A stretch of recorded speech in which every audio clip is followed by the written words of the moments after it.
My name is Ethan Hall. I'm 35 years old and I live in Austin, Texas.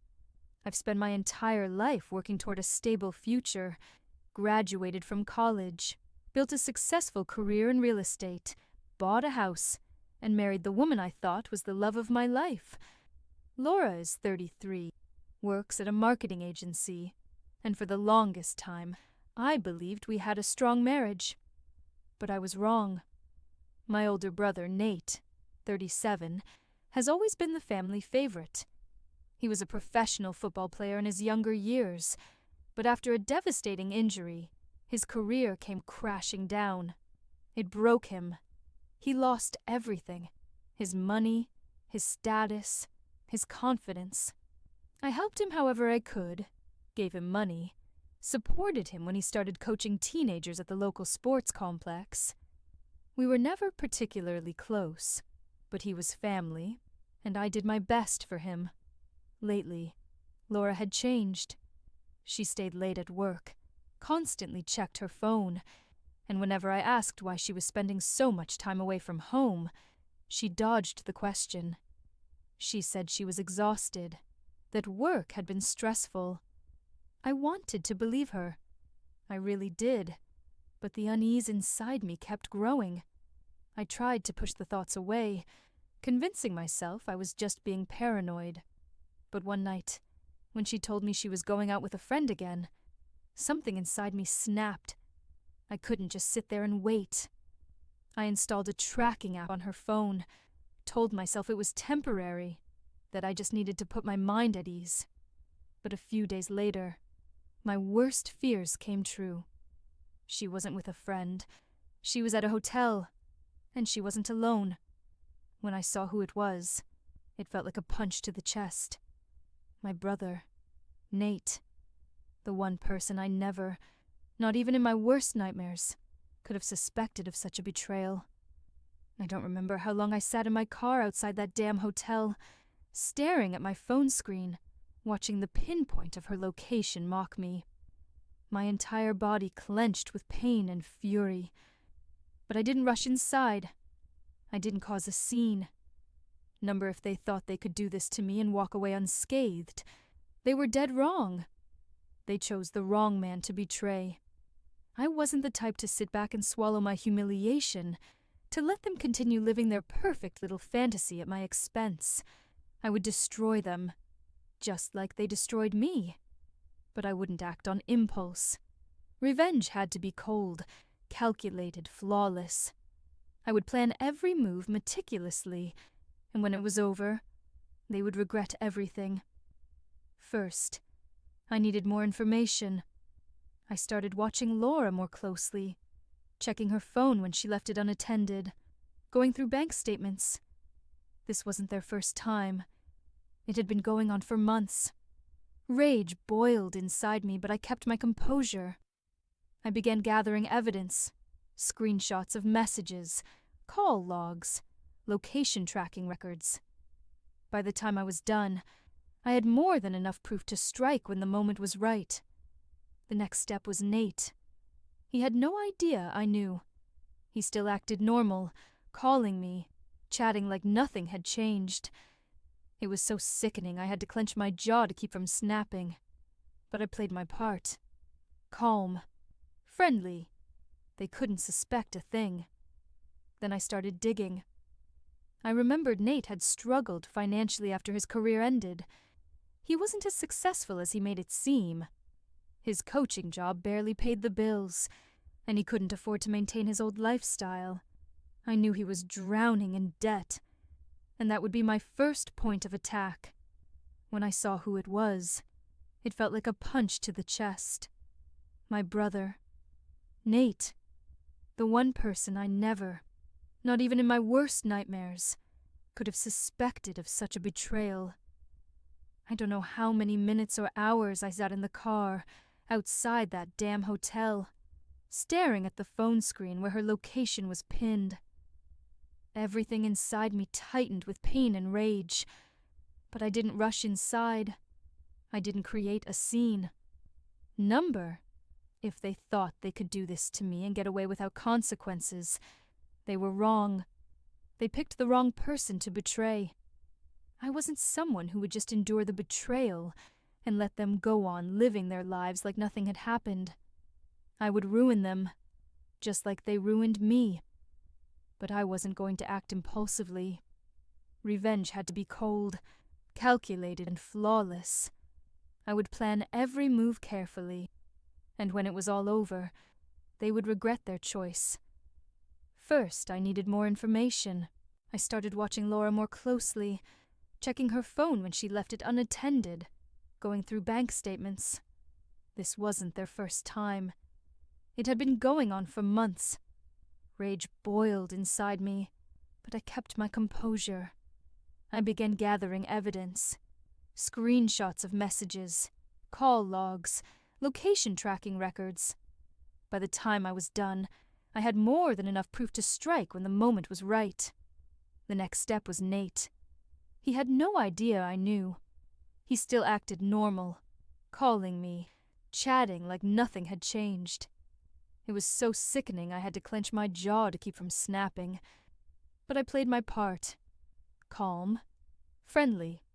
They couldn't suspect a thing. Then I started digging. I remembered Nate had struggled financially after his career ended. He wasn't as successful as he made it seem. His coaching job barely paid the bills, and he couldn't afford to maintain his old lifestyle. I knew he was drowning in debt, and that would be my first point of attack. When I saw who it was, it felt like a punch to the chest. My brother, Nate. The one person I never, not even in my worst nightmares, could have suspected of such a betrayal. I don't know how many minutes or hours I sat in the car outside that damn hotel, staring at the phone screen where her location was pinned. Everything inside me tightened with pain and rage. But I didn't rush inside. I didn't create a scene. Number if they thought they could do this to me and get away without consequences. They were wrong. They picked the wrong person to betray. I wasn't someone who would just endure the betrayal and let them go on living their lives like nothing had happened. I would ruin them, just like they ruined me. But I wasn't going to act impulsively. Revenge had to be cold, calculated, and flawless. I would plan every move carefully, and when it was all over, they would regret their choice. First, I needed more information. I found his creditors. I contacted them, learned the details. Turns out he owed a hefty amount, and the deadline for repayment was fast approaching. I bought his debt through third parties. Now he owed me. And that was just the beginning. I watched as he slowly started to realize his new reality. He began getting calls, messages, threats from people he'd never even met. He had no idea what was going on, but he could feel the situation slipping out of his control. His face grew more and more tense. He was anxious, trying to solve things, but there were no exits for him. And I waited. At the same time, I started working on Laura. I needed her life to crack, too. I changed the passwords to our joint accounts, made it so she couldn't access our finances. Her credit card suddenly stopped working, and her savings from the joint account disappeared. She couldn't understand what was happening, but she was forced to come to me for answers. And that's when I saw the fear in her eyes. That was just the beginning of their fall. I knew I could bring them both to complete ruin. They thought I would just get over it, accept their betrayal and move on. But they had forgotten who they were dealing with. I don't forgive. When I saw the fear in Laura's eyes, it was only the beginning of her downfall. She had no idea what was going on. First, it was small inconveniences. Problems with the credit card, inability to access our joint account. Then came questions from the bank. Her face became more and more strained, her movements sharper. She was getting anxious, and I just watched. Meanwhile, Nate continued to sink into chaos. I saw him desperately trying to find a way out, taking on more coaching sessions at the sports complex, trying to borrow money from people he knew. But no one wanted to deal with someone who couldn't pay off old debts. I knew he was on the verge of breaking. And then the moment came. One day, he showed up at my house. I saw him standing at the door, hesitating, and then, gathering himself, he rang the doorbell. I opened. He looked at me as if expecting that I would save him, that I would, like before, help him, fix his problems. But I just watched. He tried to explain, muttered something about difficulties, hinted that he urgently needed money. His face was tired, his eyes hollow. He was desperate, and I reveled in it. I let him feel helpless. I made him experience what it was like, realizing that there was nowhere left to run, that all bridges had been burned. He had betrayed me, destroyed my life, and now his life was crumbling before my eyes. But this wasn't the end. I decided it was time for the final blow. That same evening, I sent Laura all the proof of their affair, photos from the hotel, printouts of messages. I knew she wouldn't be able to explain it. I knew that in that moment, her life would collapse like a house of cards. When she saw the messages, I heard her footsteps upstairs. She was pacing the bedroom like a trapped animal. Her breathing was sharp, heavy. Then silence. And soon I heard the front door slam. She was gone. Maybe to Nate. Maybe just into nowhere. But I didn't care. I stood in the darkness of my living room, watching everything that had once been my life fall apart. But unlike them, I knew I had a future ahead of me, and they had nothing but ruins. When I saw the fear in Laura's eyes shift to panic, I realized she understood. Something was terribly wrong. The life she had so carefully built was unraveling. She was pacing through the house, checking accounts, trying to call the bank, but all her attempts to regain control were futile, and I simply watched. Nate was also caught in the trap. He began to panic when he realized the money he planned to pay off his debts with had suddenly vanished.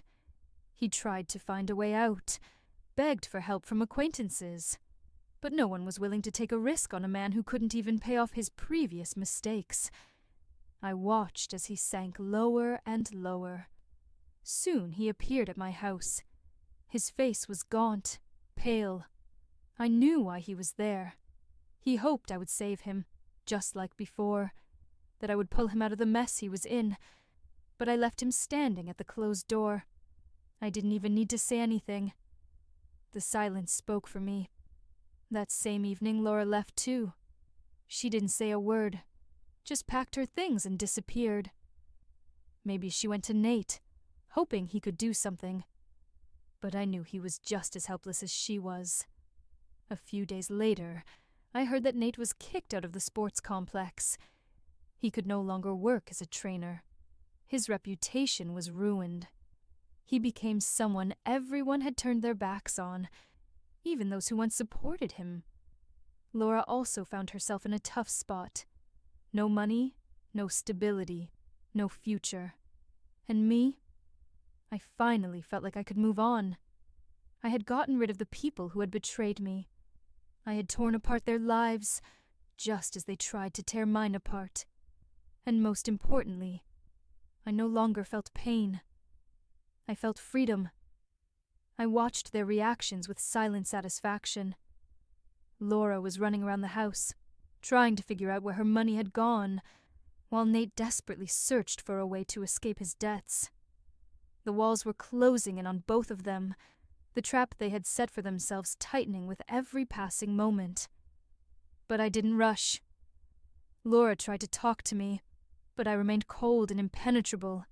I saw the fear in her eyes, heard her strained breaths, but I gave her no hope. She realized I knew. She understood this wasn't some coincidence. Meanwhile, Nate was facing new problems. His reputation was in ruins. He lost his job, and rumors about his financial schemes began to spread among his acquaintances. I made sure his former colleagues learned the truth about his debts. He was kicked out of the sports complex and left with nothing. Laura tried to find help from her friends, but they all turned their backs on her. She lost access to her money, couldn't pay her bills, didn't know who to turn to. I saw her fear, her desperation, but I didn't care. I waited for the moment when they would realize. There was nowhere left for them to run. When Laura and Nate would be left in absolute darkness, alone. When they would understand that betrayal is a one-way ticket to nowhere. Laura tried to maintain her composure, but her tension was obvious. She paced the house more and more, nervously checking banking apps, calling the bank in vain, and then throwing her phone aside with a frustrated sigh. I could see her panic growing day by day. Nate couldn't stay out of it either. His confidence began to crack when the creditor calls grew more insistent. He tried to brush it off, but soon he realized that this debt wasn't just numbers on paper. It had become a real threat to his future. And I savored every moment. Laura still hoped she could fix things. She was looking for ways to get the money back, but I had closed all the loopholes for her. All she could do was watch as her world crumbled. But the most painful blow I saved for last. I knew their relationship wasn't just a fling. It was something more. They thought they could be together, enjoy life, and build their future on the ruins of my pain. I was going to destroy that illusion. I sent copies of their conversations, photos, and evidence of the affair to the entire family. Parents, relatives, friends. I made sure they felt true shame. When Laura realized their secret was no longer a secret, her face went pale. She couldn't even speak. And Nate? He looked shattered. Everything he had built, everything he had left, turned to dust. But I didn't feel pity. They deserved every second of this hell. I watched as everything around them crumbled. They thought it was just a temporary setback, a random blow of fate. But I knew the truth. This was only the first stage of their downfall. Nate tangled himself deeper in debt. Every day he received calls from unknown people, threatening him, demanding money. He started avoiding meetings, becoming nervous and irritable. I saw how fear slowly gnawed away at his confidence. He thought he could find a way out, but I didn't leave him a single chance. Laura, too, began to lose her footing. She had always prided herself on her financial independence, her ability to control situations, but now everything was falling apart. Her bank card stopped working, her savings vanished, and creditors began demanding explanations.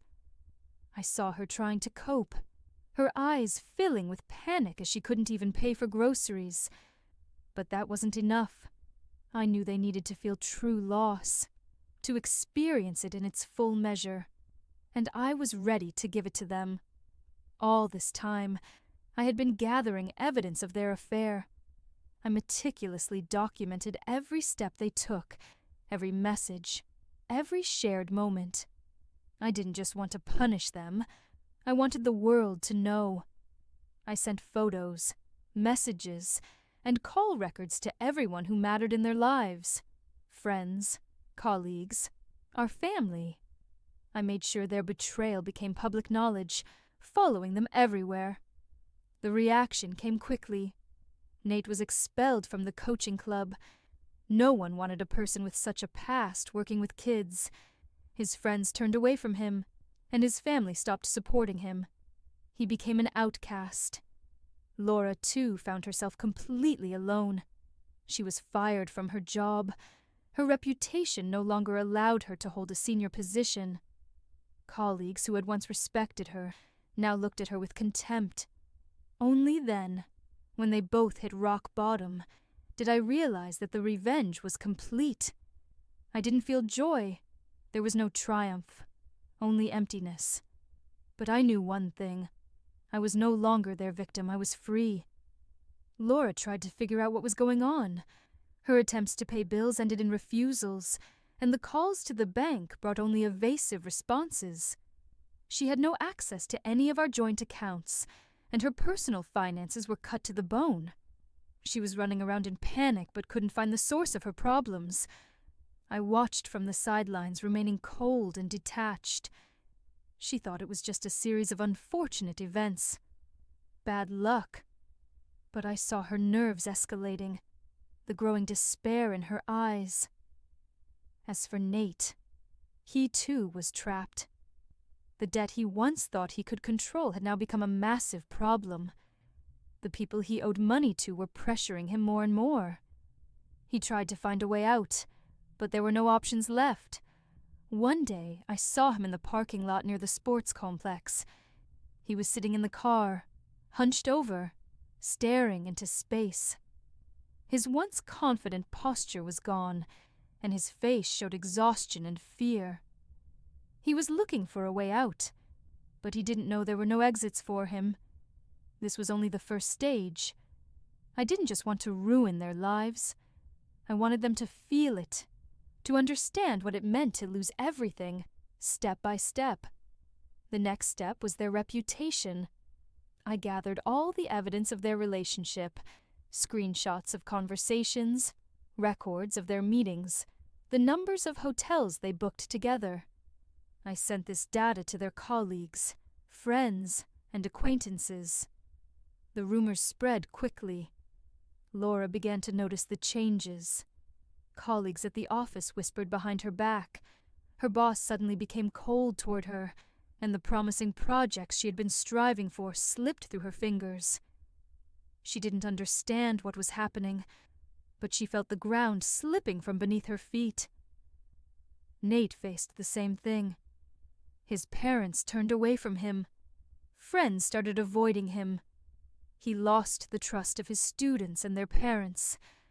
No one wanted to work with someone whose reputation had been stained with such a dirty mark. And then, when they were on the edge, I delivered the final blow. I sent Laura the divorce papers. No explanations. No emotions. I just placed her face to face with the fact.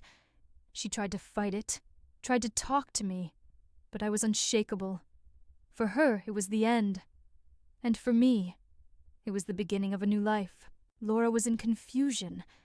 She ran between banks, trying to understand why her accounts were blocked, why her cards no longer worked, why everything that once seemed so reliable was crumbling beneath her feet.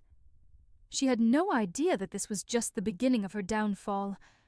I watched from the sidelines, not interfering, giving her no explanations. She tried to maintain the illusion of control, hoping it was just a temporary setback, but the anxiety in her eyes grew. Meanwhile, Nate was cornered. His debts had become unbearable, and his creditors were no longer willing to wait.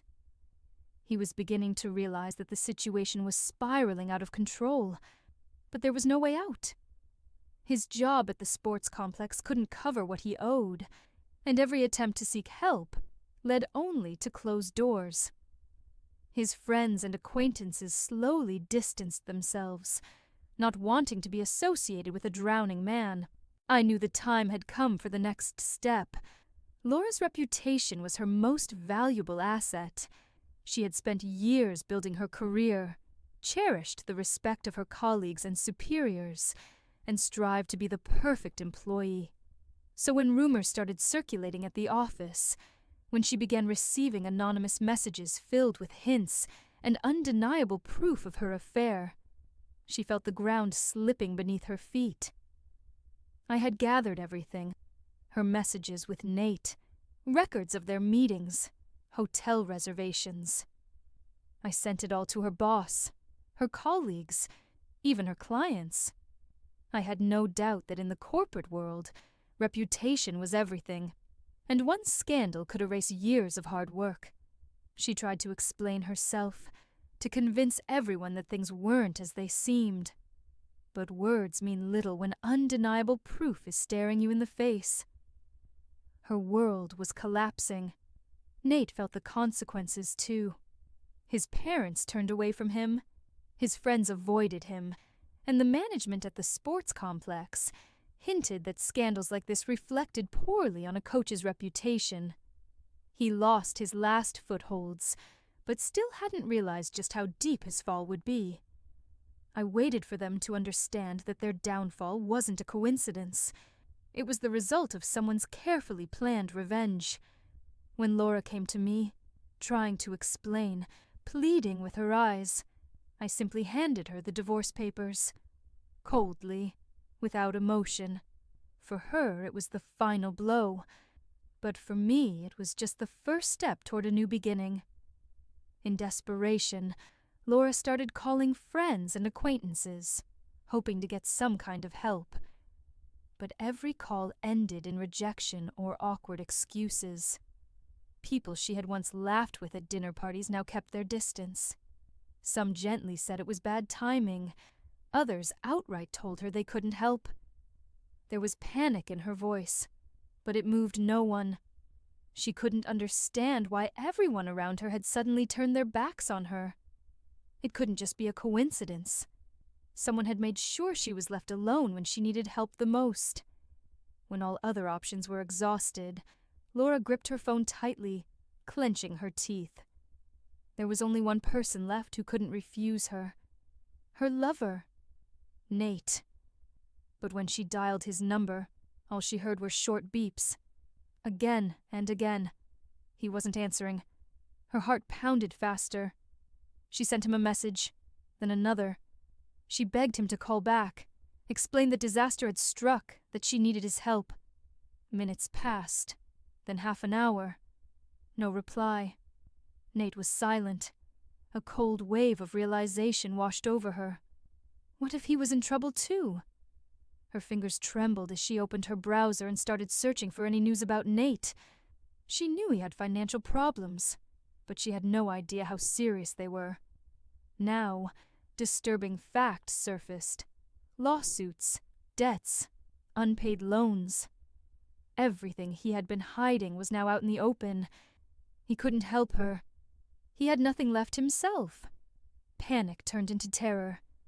She was completely alone. Laura jumped to her feet and began pacing the room nervously. Everything she had was gone in an instant. She tried to collect her thoughts, but every possible solution led to a dead end. No money, no support, no safety net. She clenched her fists, trying to hold back tears. She had to do something, but for the first time in her life, there was no way out. Laura sat in her car, gripping the steering wheel, trying to control the rising panic. Her bank accounts were empty, credit cards blocked, and the friends she turned to for help either ignored her calls or coldly refused. The world she once felt secure in was crumbling before her eyes. She tried logging into her banking app again, but the result was the same. A message flashed on the screen. Access denied. Her breathing quickened. She felt cornered. Everything she had relied on, everything that seemed stable and unshakable, had collapsed in an instant. In desperation, she decided to reach out to her boss. Maybe she could get an advance or an emergency transfer. Work was the only thread connecting her to her former life. But as soon as she stepped into the office, she was met with wary glances. Her colleagues whispered among themselves, their tension obvious. By the time she reached her boss's office, it was clear something was wrong. He looked at her with evident displeasure. Politely but firmly, he told her that disturbing rumors about her personal life had reached the company. In their business, reputation and reliability were everything, and scandals involving employees could damage their image. Laura tried to defend herself, but he cut her off. Her services were no longer needed. She was fired. Shock paralyzed her as she walked out of the building, feeling the stares of her colleagues. Some turned away, while others watched her disgrace with curiosity. Only now did she realize how vulnerable she had become. No money, no job, a ruined reputation. Struggling to keep her panic at bay, Laura tried calling Nate again. But his phone was unavailable. She sent messages, pleading for him to answer, but they remained marked as read, with no reply. And then it hit her. Nate knew.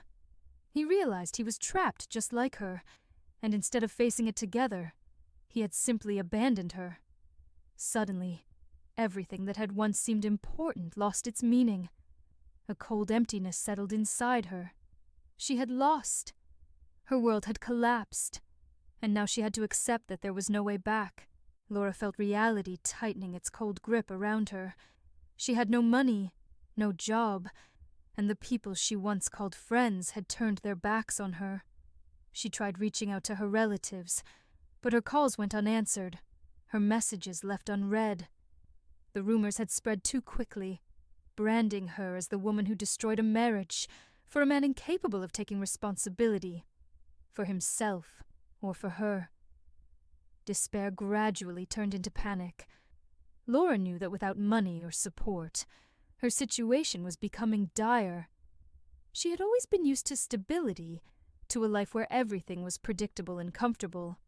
Now, she was facing a crisis she had no idea how to handle. Desperate for a solution, she called the bank, hoping it was all just a mistake, that she could prove the money was rightfully hers. But all she got were cold, detached voices informing her that her account was inaccessible, that the necessary documents were missing, that reviewing her case would take time she didn't have. She left her apartment, not knowing where to go. Her feet instinctively led her to the house she once shared with Ethan. Her vision darkened as she realized she could never cross that threshold again. That house had once been her fortress, her refuge. Now, it was forever closed to her. The air had turned sharply cold, but she barely noticed.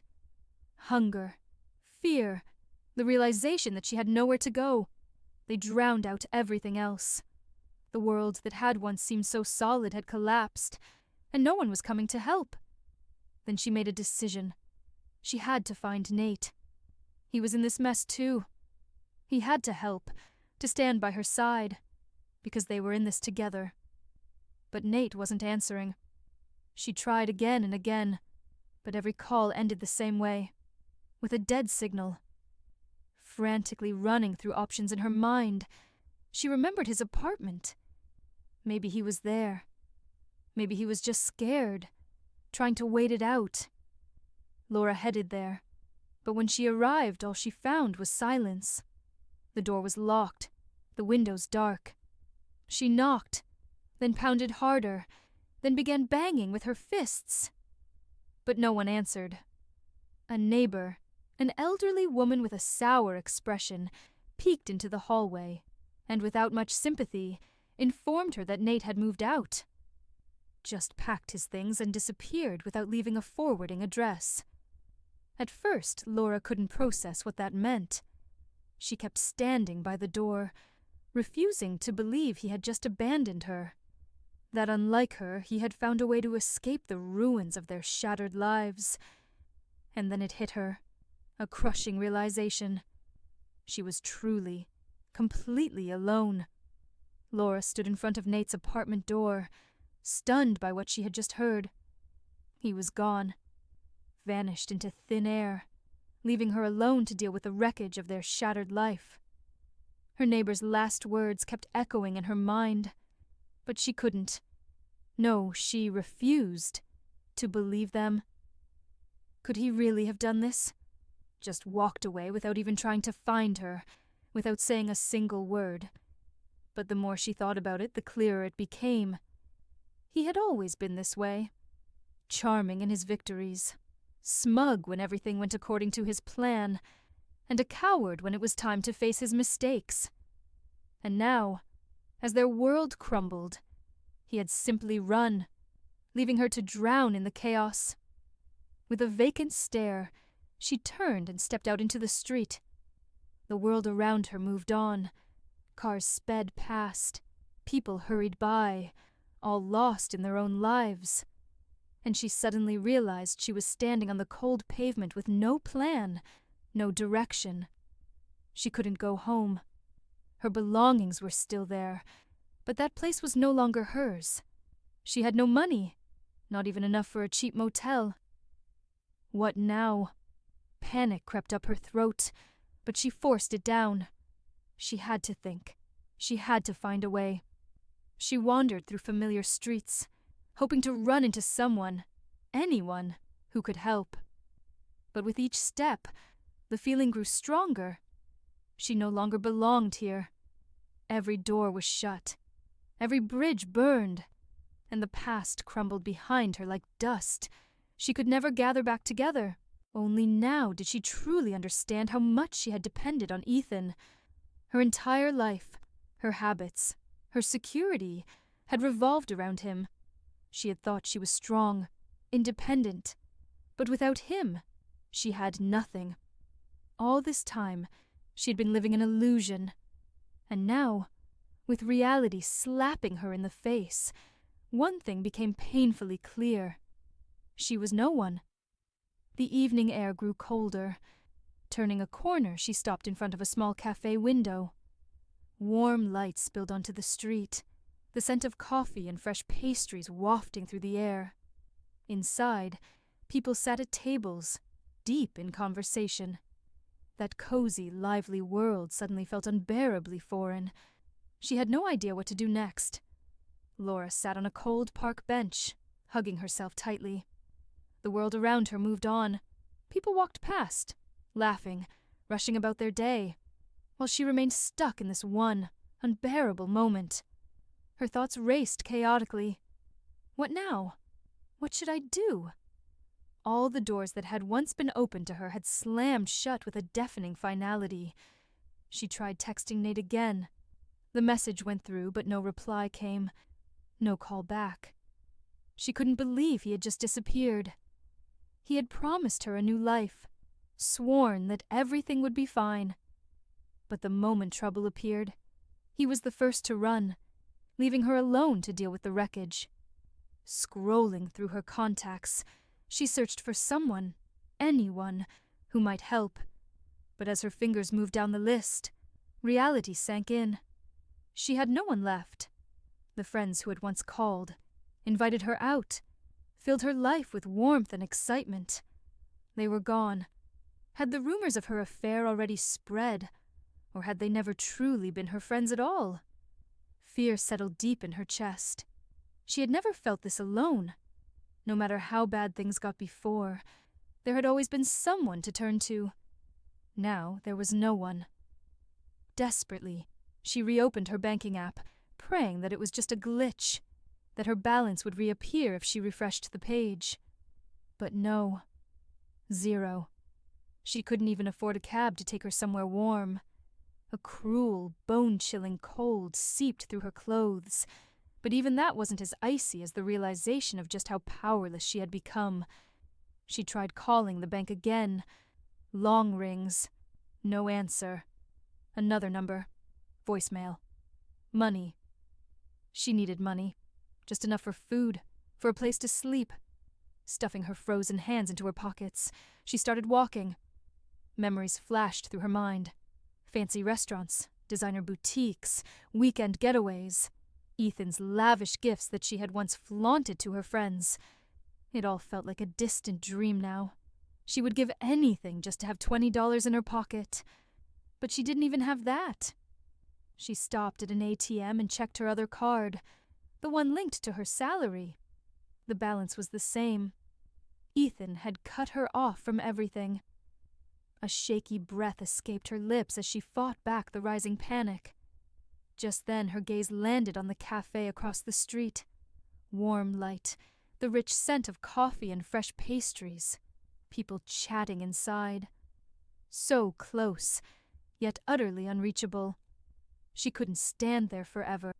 She had to figure something out. Laura wandered aimlessly. Every building, every passing face, a reminder of how little she belonged here anymore. Without even realizing it, her feet had carried her to the marketing agency where she worked. This is my last chance, she thought. If she lost her job, she would have nothing left. The moment she stepped inside, she felt the weight of the stairs. No sympathy, no concern, just cold indifference. And in some faces, amusement. The rumors had spread faster than she could have imagined. She rushed to her office, powered on her computer, and checked her work email. Her heart clenched at the sight of an unread message from management. They wanted her to report to HR to discuss employment matters. She knew exactly what that meant. Dread settled like a stone in her stomach as she made her way to the HR office. The head of the department greeted her with barely concealed disdain. In a clipped professional tone, she was informed that the company could no longer associate with someone whose personal scandals had put their reputation at risk. Laura wanted to argue, to insist that her private life had nothing to do with her professional abilities. But one look at the woman's expression told her. This was final. There was no room for discussion. As she stepped out of the office, her legs nearly gave out beneath her. No job, no money, no support. She was completely, utterly alone. With trembling hands, she tried calling Nate one last time. His number was no longer in service. He was gone. Only now did the full weight of her choices come crashing down. She had burned every bridge. She had turned her back on her husband for a love that had vanished the moment hardship arrived. She had betrayed the one person who had truly cared about her, for an illusion. And now, her life was falling apart, piece by piece. Laura stood in the empty apartment, her hands trembling as a cold horror spread through her. Her bank accounts were frozen, her credit cards useless, her job gone. Everything that had once seemed so solid and secure had crumbled, leaving her alone amidst the ruins of her own life. She tried calling her friends, but no one answered. Of course, the rumors had already spread. Her reputation was destroyed. Many of those who used to smile at her at parties, who admired her successful career, now turned their backs. In a world where connections meant everything, she had become an outcast. There was only one person left she could turn to. Nate. But when she reached his apartment, a new nightmare unfolded before her. The door was ajar, and inside was chaos. Scattered belongings, overturned furniture, papers strewn across the floor. Unpaid bills, eviction notices, and collection letters lay on the table. Nate was gone. His phone was silent. Laura began to realize he had simply vanished, run away, leaving her to face the consequences alone. Everything they had built, everything she had sacrificed her marriage for, had been an illusion. She had given up everything for a man who, in the moment of crisis, had simply disappeared, abandoning her. Her thoughts were a tangled mess, fear giving way to panic, then to realization. This was no coincidence. Someone had deliberately destroyed their lives, and Laura knew exactly who it was. Ethan. She couldn't prove it, but she was certain. He knew. He had been preparing. He didn't cause a scene, didn't yell, didn't threaten. He had simply crushed them, calmly, methodically, mercilessly. A shiver ran down Laura's spine. She had always known Ethan as a calm, rational man, but she had never seen him like this. Now, he had become something terrifying, unknown, ruthless. She stepped out onto the street, not knowing where to go. Ahead lay nothing but fear, nothing but emptiness. And somewhere in the darkness Ethan watched, knowing his revenge was finally complete.